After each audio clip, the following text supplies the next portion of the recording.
Alors comme je disais aujourd'hui, on va commencer une nouvelle série sur la prédication sur les anecdotes. Ok, les anecdotes. Quelqu'un sait ce que c'est Bon, on va l'expliquer, mais est-ce que quelqu'un sait c'est quoi une anecdote? Ouais, Rétu? Raconter quelque chose de sa vie. Raconter quelque chose de sa vie, c'est bien. Ouais. C'est Un truc que tu as vécu. Ok, c'est bien. Parfait, quelqu'un d'autre plus? Carla ou... Non? Non? Ouais, mais c'est bien, vous avez bien dit déjà.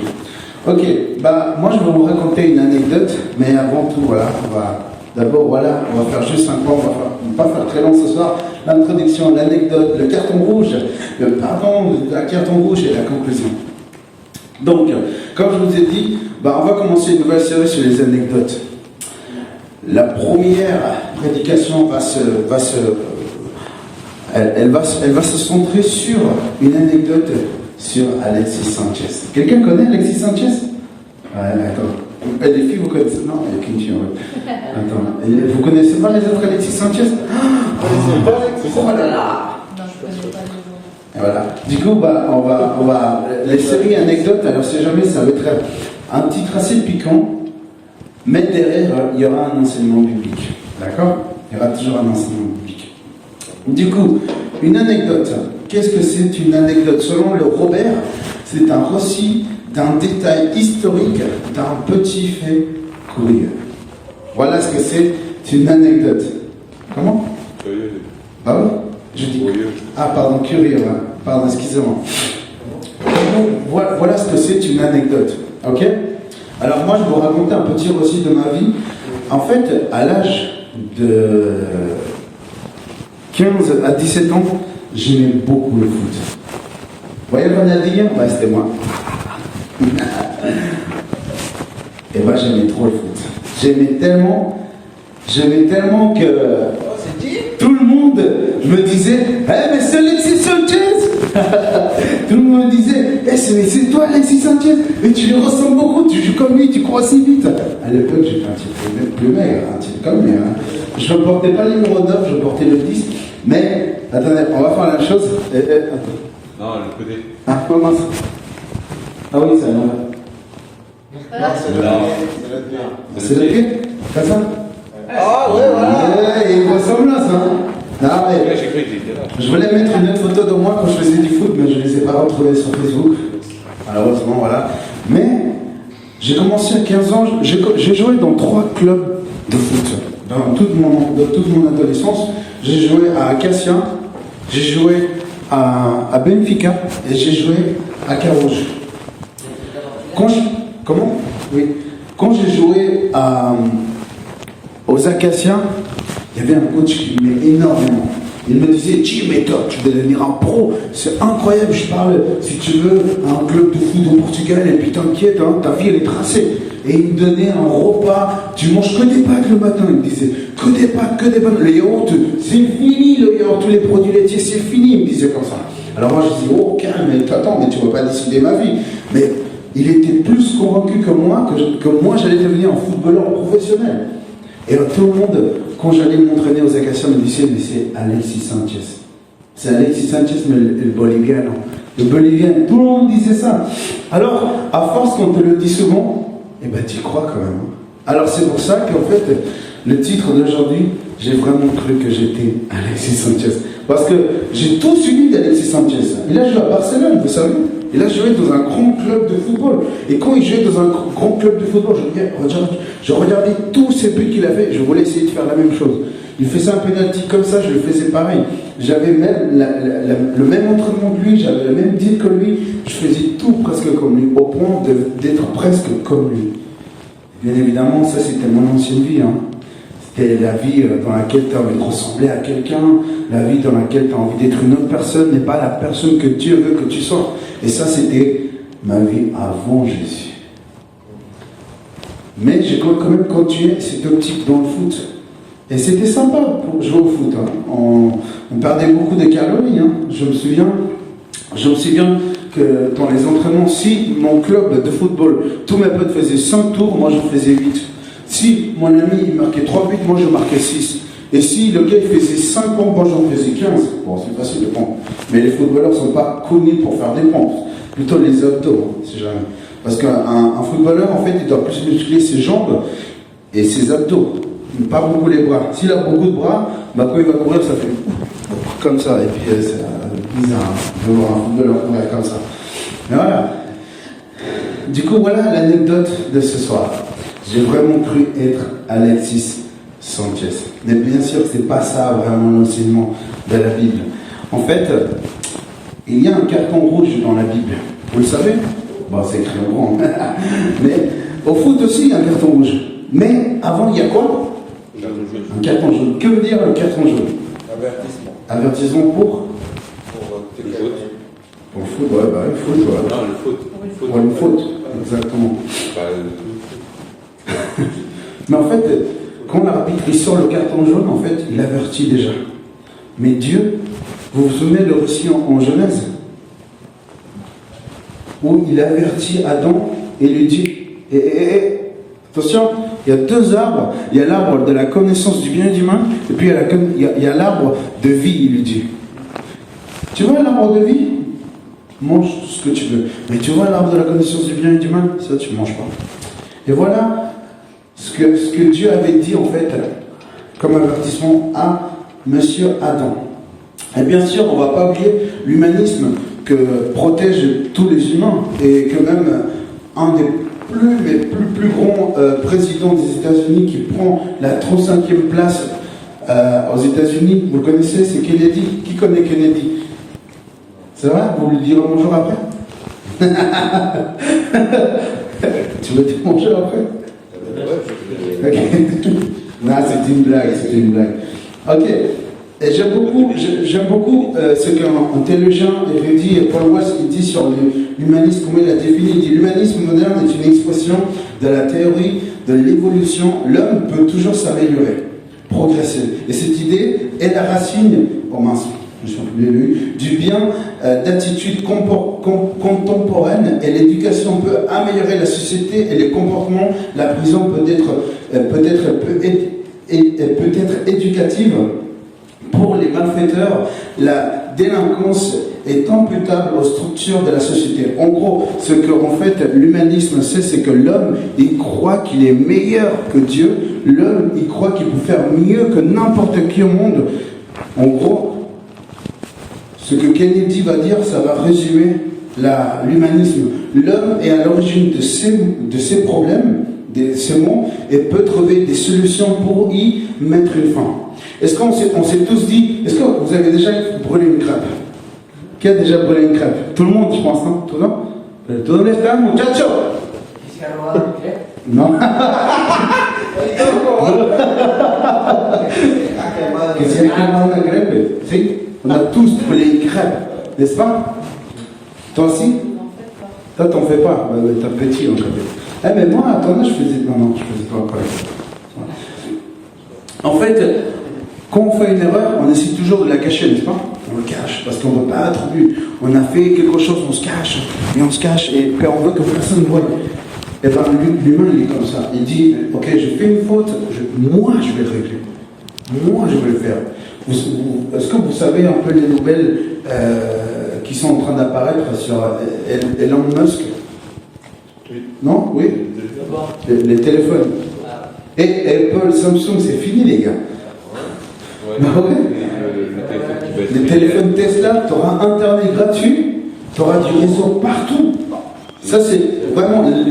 Cette industrie-là, elle va vraiment mettre capote plein d'entreprises. Hein. C'est fini un peu? Voilà, tu as juste des maths. Ouais. C'est bien. Mais voilà c'est quoi l'humanisme?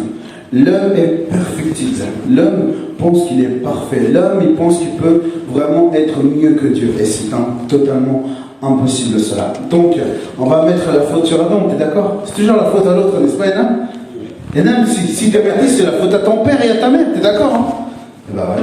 C'est toujours la faute aux autres, hein, de toute façon. Bah oui, c'est vrai. Et si je suis gros, bah c'est la nourriture. Et si je suis maigre, c'est parce que je suis pauvre, je mange pas assez. Si j'ai les yeux risés, un peu ridés, pardon, comme ça, c'est parce que ridés, voilà, bridés. Et on dit bridé? Ok, bridé, pardon. Si j'ai les yeux un petit peu bridés, c'est parce que conseiller religieux. Parce que les Asiatiques sont venus en Amérique latine. Mais non, c'est le contraire. Nous, on est descendus de là. Ok, en fait, il y a un verset dans la Bible qui nous aide beaucoup à comprendre pourquoi la faute à Adam. Dans le Genèse chapitre 2, verset 16 à 17, nous dit: le Seigneur Dieu donna cet ordre à l'homme: tu pourras manger de tous les arbres du jardin, mais tu ne mangeras pas de l'arbre de la connaissance de ce qui est bon ou mauvais, car le jour où tu en mangeras, tu mourras. On vous a déjà dit à l'école: Alexander, si tu révises pas, tu passes pas l'année. Tu t'as déjà dit ça, c'est un prototype de jardin d'Éden. On t'a déjà dit, ceux qui sont en couple: voilà, attention les gars, si vous faites ça, c'est fini. Vous avez déjà dit ça, n'est-ce pas?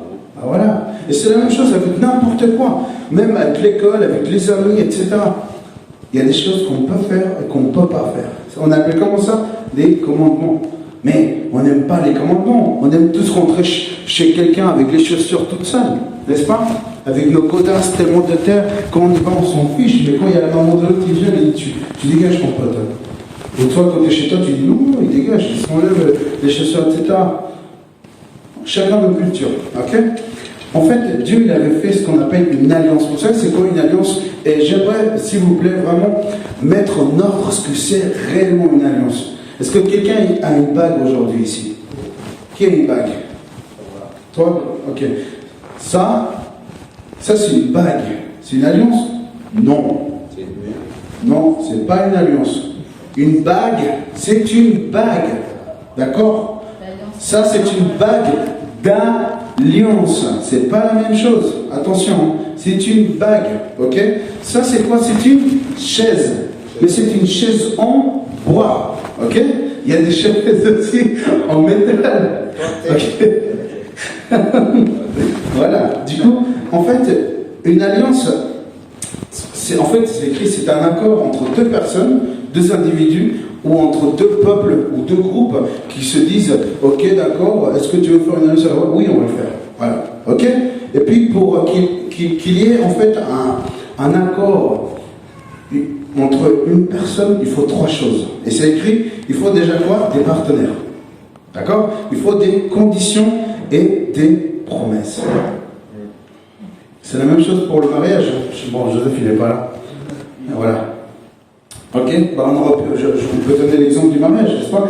C'est quoi par exemple, voilà, le mariage, les partenaires, ce sont l'homme et la femme, n'est-ce pas? La condition, c'est de vivre ensemble selon la promesse faite, qui est donc la fidélité réciproque. On ne se met pas avec quelqu'un pour se dire après, c'est là, je vais la tromper, n'est-ce pas?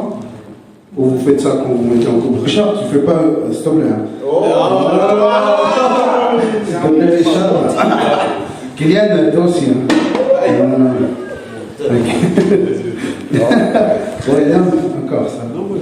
Moi j'arrive. Ok. En fait, Dieu il avait fait une alliance.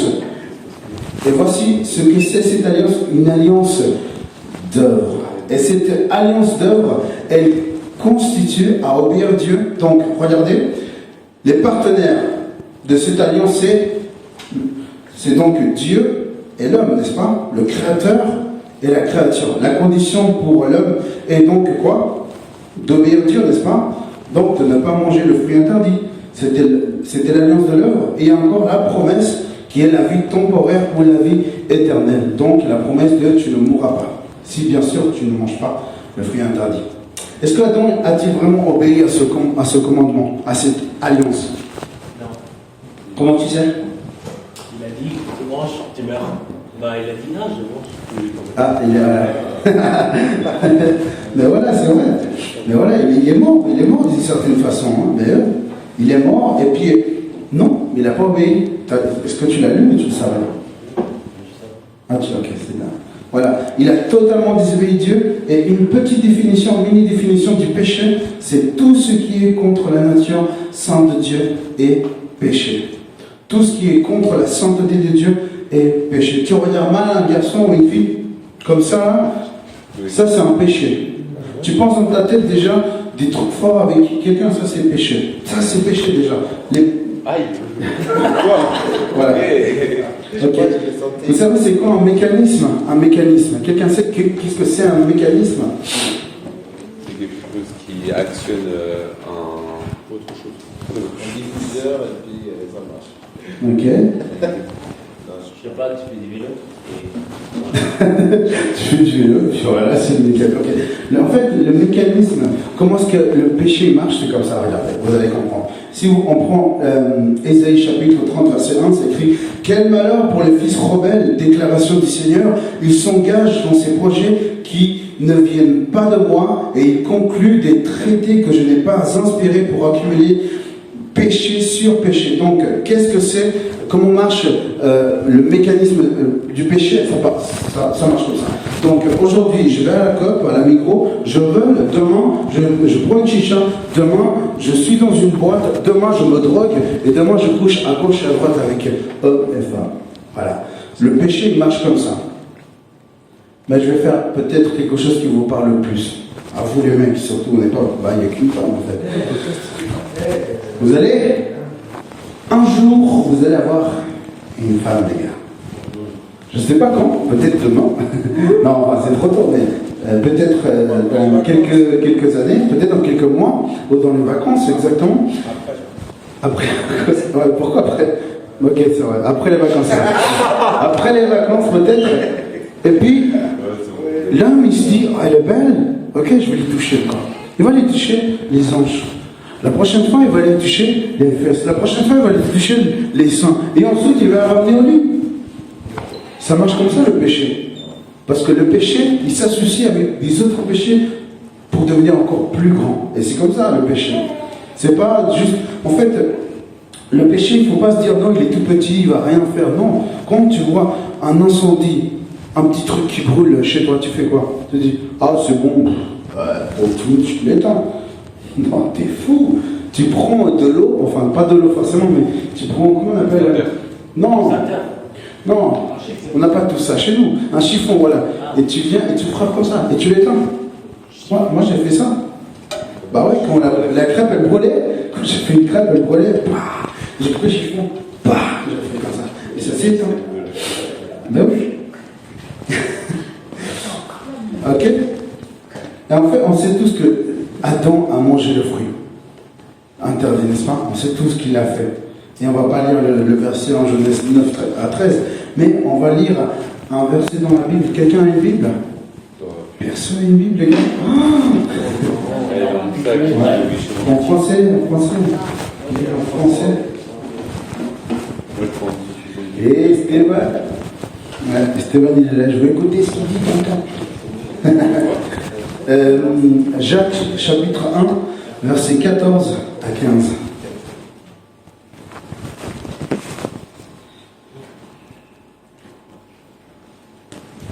Jacques, chapitre 1, versets 14 à 15.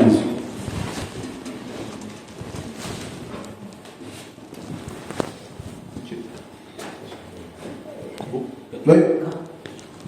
Mais chacun est tenté quand il est attiré et amorcé par sa propre convoitise, puis la convoitise, lorsqu'elle a conçu, enfante le péché, et le péché, étant consumé, produit la mort.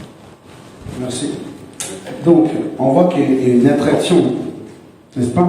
Les gars, les filles aussi, quand vous allez à la piscine, vous n'allez pas avoir des grands-mères habillées de haut en bas. Hein. Ah, c'est vrai, n'est-ce pas? Vous n'allez pas avoir des grands-pères habillés de la tête aux pieds. Vous allez être tenté. Vous allez être dans une piscine, vous ne dites pas, oh, ok. Non, les yeux, ça regarde. C'est écrit dans la Bible, le cœur de l'homme est trompeur. C'est écrit dans la Bible. À moi, il y a une fille qui m'a dit, ah non, moi je ne regarde personne. Alors, des années plus tard, je sais des choses que voilà. Alors moi, la Bible me dit un truc, elle me dit un truc. Alors, entre croire à la Bible et une femme, je dis quand même, attends, des milliers d'histoires, la Bible est là, en plus c'est Dieu qui l'a écrit, et c'est sûr, et elle, c'est une grosse monteuse, alors je préfère croire quand même la Bible, n'est-ce pas? Bah oui. Du coup, il y aura une attraction, le péché c'est une attraction, il y a une tentation, il y aura cette attraction énorme, vraiment, qui va se faire, ok? Et ensuite, il y aura l'enfantement. Parce que cette attraction, justement, va faire que tu vas enfanter ce qu'on appelle le péché. Et le péché va venir, va te détruire et va faire que tu t'engages avec la mort. Parce que le salaire de la mort, enfin du péché, c'est la mort. C'est clair, n'est-ce pas? Le salaire du péché, c'est la mort. Voici les trois, comment est-ce que le mécanisme du péché il marche. Attraction, enfantement et ensuite engagement de la mort. Mais j'ai une grande bonne nouvelle pour vous, les gars et les filles. Et pour toi aussi, Esteban. Petit pécheur. Ok? Il y a ce qu'on appelle le pardon du péché. Il y a ce qu'on appelle le pardon du péché. Vous savez ce que c'est le pardon du péché? On parle en théologie du péché originel.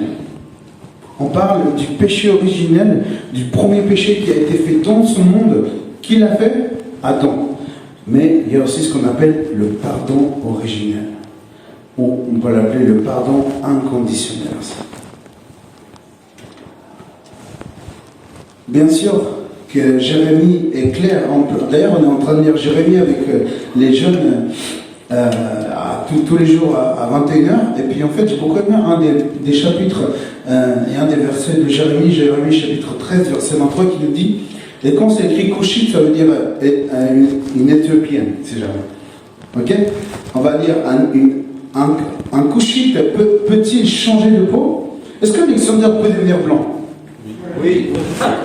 Mais non. Mais non, il doit se faire opérer, il doit faire pas comme ça. Médicaments, oui, mais pas naturellement. Ah ouais, bien sûr. C'est impossible. Sauf si une condition. Ok. Est-ce qu'un Cushite, un Éthiopien, peut-il changer sa peau? Non. Est-ce qu'un léopard peut changer ses taches? Et vous, il vous dit Jérémie, pourriez-vous faire du bien, vous qui êtes exercés à faire du mal? Alors, est-ce qu'un Congolais, il peut devenir blanc? Non. Il ne peut pas. Est-ce qu'un Européen peut devenir noir? Non, il ne peut pas. Est-ce que Stéphane peut devenir une femme? Non, il ne peut pas. Ok, vous allez dire oui, mais il peut s'opérer pour devenir transgenre. Non. Non, pas dans ce sens-là. Ok? On ne va pas aller dans ces détails-là. Vous savez pourquoi on n'est pas capable de penser correctement? Parce que le péché, il est en nous. Vous savez, en France, on ne peut pas se réveiller très tôt le matin et prier Dieu parce que le péché nous empêche de nous rapprocher de Dieu. Et justement, je ne sais pas si vous avez vu, les jeunes s'interrogent, je réponds à une question sur que doit-on faire quand on a un péché? N'est-ce pas? Et puis je réponds d'une autre façon plus pratique à la réponse sur YouTube, l'ancième épisode. Et puis je vous encourage d'aller le voir si vous ne l'avez toujours pas vu, parce que moi ça m'a fait du bien de faire cette réponse. J'espère que pour ceux qui l'ont vu, ça vous a béni. Mais en fait, j'ai oublié de préciser quelque chose d'important dans la Bible, enfin dans le podcast. C'était la dépravation totale. Quelqu'un sait qu'est-ce que c'est la dépravation? Dépravation. Ouais, dépravation. Bon, non, c'est pas la définition. Quand tu peux pas remonter. Ouais, c'est vrai, c'est ça. Ouais. C'est un synonyme. Ouais. En fait, la définition de la dépravation totale, c'est une expression que l'homme est totalement incapable de faire quelque chose de bien. Et il passe en moins à côté du bien en chacun de ses actes. Voilà ce que c'est la dépravation totale. L'homme, il essaie de faire de son mieux pour faire les bonnes choses, pour obéir à Dieu, mais il ne peut pas. Et il a besoin du Saint-Esprit, d'être régénéré par Dieu. Est-ce que, Richard, ça fait combien de jours que, dis-moi plus que 5 mois, est-ce que ça fait combien de temps que tu as lavé ton t-shirt? 2 jours. 2 jours? Ah, c'est bien. 2 jours? Oui, 2 jours. Ah, c'est bien. Ok. Est-ce que tu portes une semaine de suite? Non, dis pas. Moi, oui. Moi, je le porte une Ça semaine. dépend si je le porte souvent. Alors, imaginons que je le porte demain et que dimanche je le porte pas et que lundi je le porte pas, etc. Si.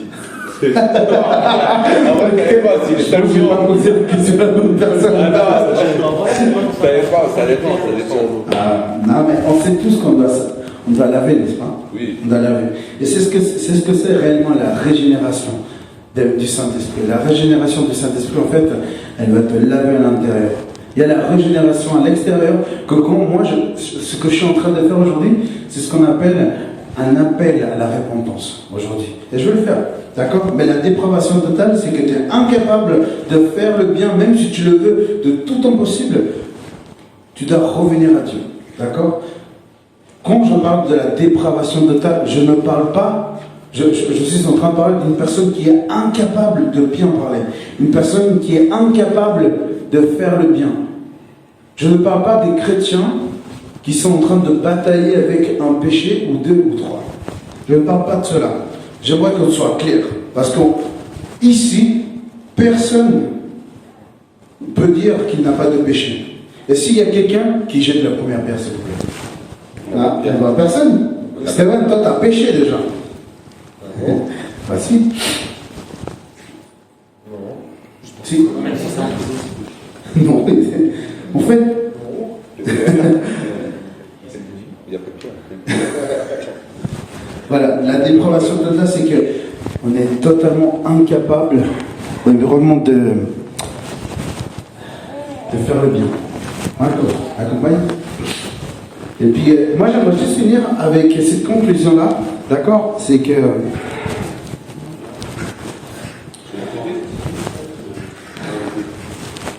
aujourd'hui, en fait, le Seigneur Jésus, il est dans une bouée. Enfin, plutôt dans un bateau. Ok? Il est dans un bateau aujourd'hui, et puis,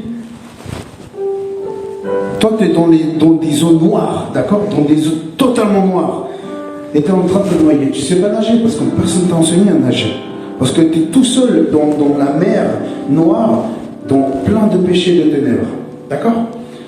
Et puis Jésus, il est là, avec son bateau, et il va venir. Il a dit, Hans! Tu m'écoutes, Hans? Oui. Il m'a dit, il va faire, non, je n'écoute pas Jésus. Voilà, il ne veut pas écouter. Alexander! Tu veux que je te sauve? Tiens, prends la bouée. Viens, Alexander, allez! Ah, il est lourd aussi là! Allez, viens, Alexander! Allez! Mais oui, viens ici! Allez! Joseph! Est-ce que tu veux suivre Jésus? Ouais! Alors viens, prends la bouée. Tiens, viens, allez! Bon, c'était un peu, c'est plus tard. Hein. Non, mais Voilà. Allez dans le bateau. Vous allez m'aider aussi, les gars. Ok? Hans, tu veux toujours pas? Oui? Allez, tiens, allez, Hans. Allez, viens, Hans. Hénin! Est-ce que tu te noies, Hénin? Oui. T'en as marre d'être là où tu es? Alors, tiens, prends. Viens, Hénin. Oh, allez, les gars, on pousse. Les gars, mais 1, 2, 3, 4, 5 déjà. Ok. Il me manque Richard. Richard! Oui! Ça va, mon pote? Ça va et toi? T'en as pas marre d'être tout seul là-bas? Oui! Aide-moi! Tu veux venir avec nous? Oui! Alors tiens, on lui lance la bouée. Hein? Allez, viens, Richard! Allez! Oula, il est lourd, Richard! Il est lourd! Jimmy! T'es prêt, Jimmy? Ouais! Il est lourd, Jimmy, hein? T'es prêt? Allez, et les gars, il faut qu'on pousse avec tous, hein? Vous êtes prêts? On lance à Jimmy? Allez, Jimmy! Viens! Allez, Jimmy!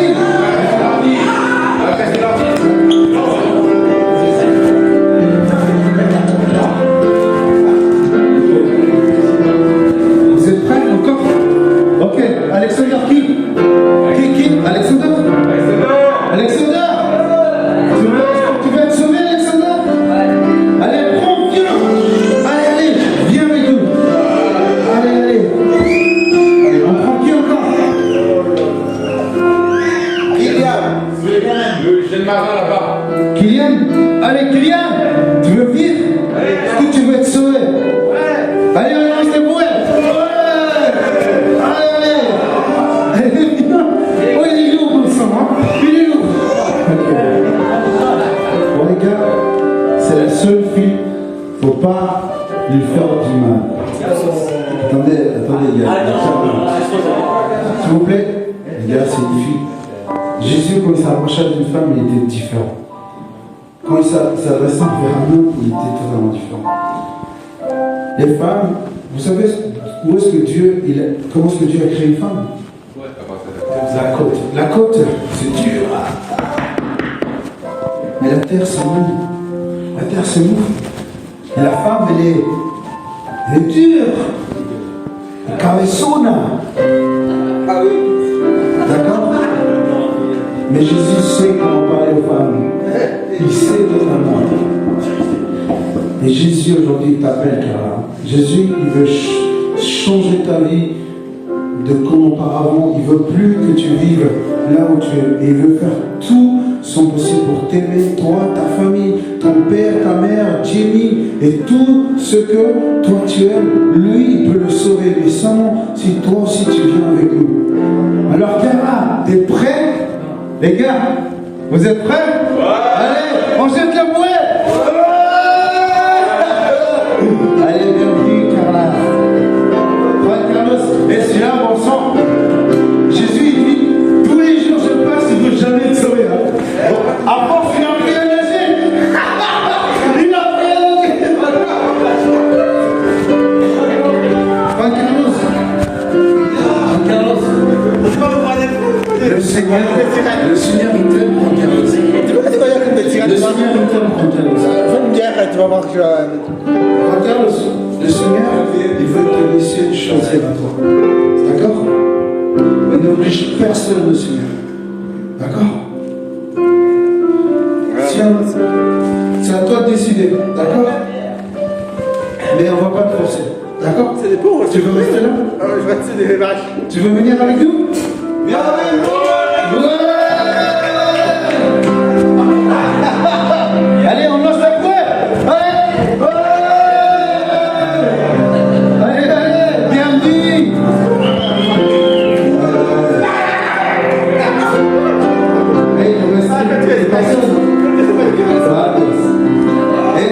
On va venir voir lui.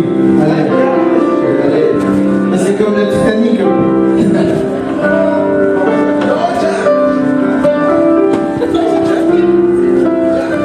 On va tous prier ensemble, d'accord? On va tous prier pour et dire merci. Aujourd'hui, vous avez accepté quelque chose. Soyez conscients. Le Seigneur, il entend là ce que vous avez choisi aujourd'hui. Et ne prenez pas à la légère le choix que vous avez fait ce soir. C'était drôle au début, n'est-ce pas? Mais tout est drôle au début. Mais quand vous êtes confronté véritablement à le choix que vous avez fait, c'est moins drôle à dire. Mais Dieu va faire en sorte que vous allez aimer toujours être dans sa présence.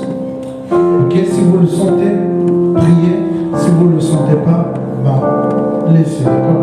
Et Seigneur, je te remercie encore pour toutes les personnes que tu sauves, Seigneur. Moi, je suis tellement content. Seigneur, il y en a qui ont été lourds, Seigneur.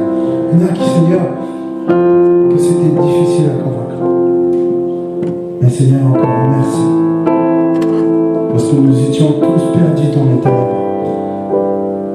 Mais tu es le seul qui est venu, qui nous a aimés avec ton amour inconditionnel. Tu nous as pardonné le péché que nous avons commis contre toi. Aujourd'hui, Seigneur, nous sommes toujours pécheurs, mais non prisonniers du péché, libérés du péché. À tout moment, on peut te demander pardon, parce que nous continuons à pécher. Mais cette fois-ci, nous sommes libres de venir envers toi. On connaît le Père, on connaît Papa, et on sait qu'il va nous pardonner. Et fais de nous, Seigneur, des hommes et des femmes corrects et équitables. Père, je te remercie de Jésus, parce que Jésus, il sauve encore. Et il veut sauver tout le groupe de gens. Pas que quelques-uns, il veut sauver tout le groupe de gens. Merci pour tout, Père. Amen.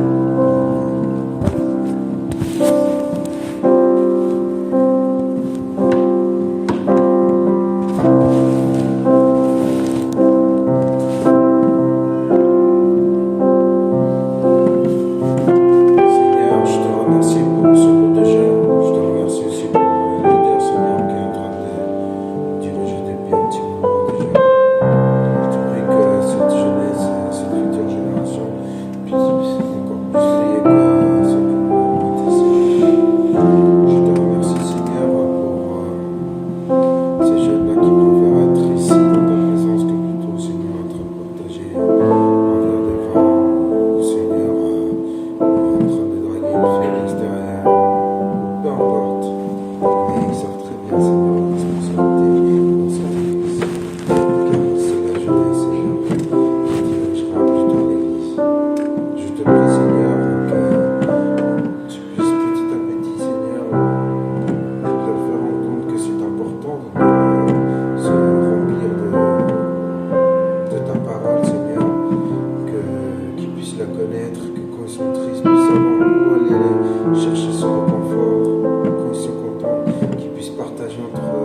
Dame, je te remercie pour cette soirée que tu as pu nous donner. Père.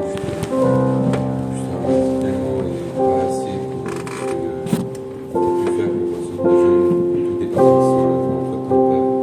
Je te remercie pour tout ce que fait notre leader pour nous, Père. Sacrifier des heures de sommeil, des heures de travail, Père, pour nous, Père.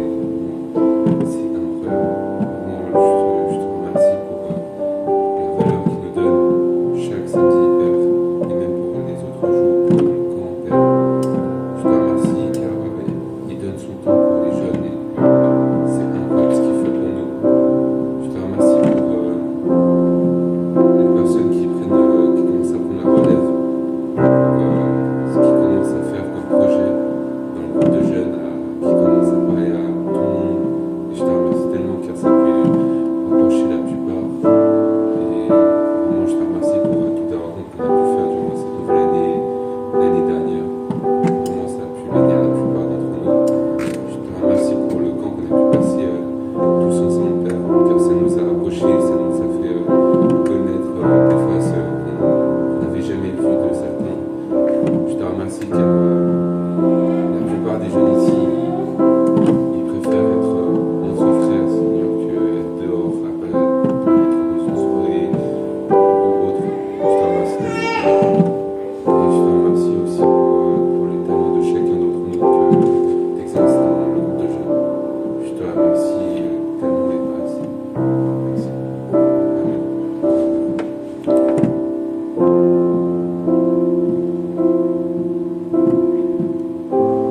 Seigneur, merci parce que tu prends soin de chacun d'entre nous et que même si on tombe, même si on tombe, Seigneur, on peut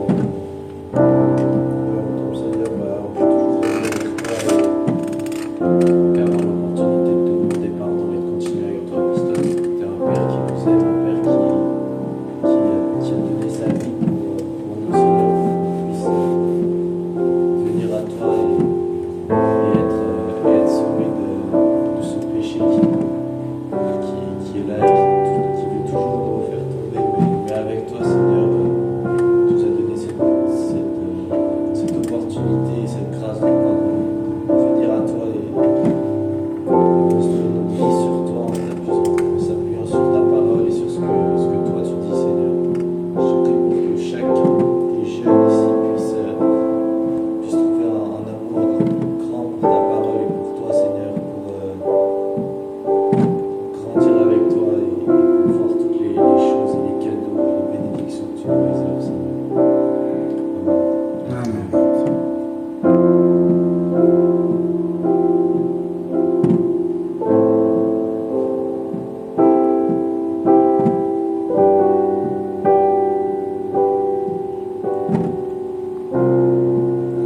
Seigneur, je te remercie pour ce soir. Je te remercie pour cette semaine, Seigneur, et pour tous les apprentissages que tu peux nous donner, Seigneur. Je te remercie pour les jeunes qui sont ici présents. Et je te demande, Seigneur, de les accompagner, Seigneur, dans leur vie, dans leur combat, Seigneur. Que tu puisses mettre, Seigneur, mettre en nous vraiment cette volonté de nous abandonner à toi, Seigneur. Je te remercie, Seigneur, vraiment pour Dieu et pour tout ce que tu es en train de faire avec, Seigneur, et tout ce que tu permets, Seigneur, à travers lui, pour qu'on puisse apprendre et se rapprocher à toi, Seigneur. Merci pour cet amour que tu lui donnes. Et Seigneur, permets-nous aussi d'être un soutien pour lui, Seigneur, de l'accompagner, de l'aider aussi. Parce que c'est pas que à lui de travailler là-dedans, c'est pour l'aider, Seigneur. Et on a tous nos problèmes, on a tous des difficultés, Seigneur, mais avec toi, il n'y a rien qui est impossible. Vraiment, je suis vraiment très fort, Seigneur. Je te remercie pour cette soirée, parce que pour moi, elle a tout son sens, Seigneur. Et tu réponds à nos prières. Prends soin de chaque jeune ici, dans leur chemin, en rentrant à la maison, dans leur chemin au travail, à l'école, Seigneur. Et garde leur cœur. Garde-les du péché, Seigneur. Et s'ils le font, Seigneur, qu'ils te cherchent et qu'ils s'abandonnent à toi.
fait, Père. Merci pour Marcos, pour Benham, pour Carla, pour Jimmy, pour Richard, Seigneur, pour Kylian, pour Alexander, pour l'autre Alexander, Seigneur. Merci, Seigneur, pour Hans. Merci, Seigneur, aussi pour mon frère, Seigneur, pour son fils, Seigneur. Merci, Seigneur, aussi pour Richard, Seigneur. Et puis, Seigneur, pour ton amour. Merci pour Lenny aussi, Seigneur. Merci pour chaque personne qui sont ici, Seigneur. Que tu puisses les bénir, Seigneur. Merci pour aussi Benham, Seigneur. Merci pour, Seigneur, toutes les personnes qui sont présentes, Seigneur. Seigneur, ce soir, tu es venu les sauver, Seigneur. Tu es venu les sauver parce que tu as vu, Seigneur, où ils étaient. Ça, c'est symbolique, Seigneur. Parce que réellement, tu peux le faire. Tu as une autorité et un pouvoir pour nous débarrasser de toutes choses. Et encore merci, Papa. Merci pour ton Fils. Que lui, c'est le sauveur du monde. Et on te loue. Et on te loue.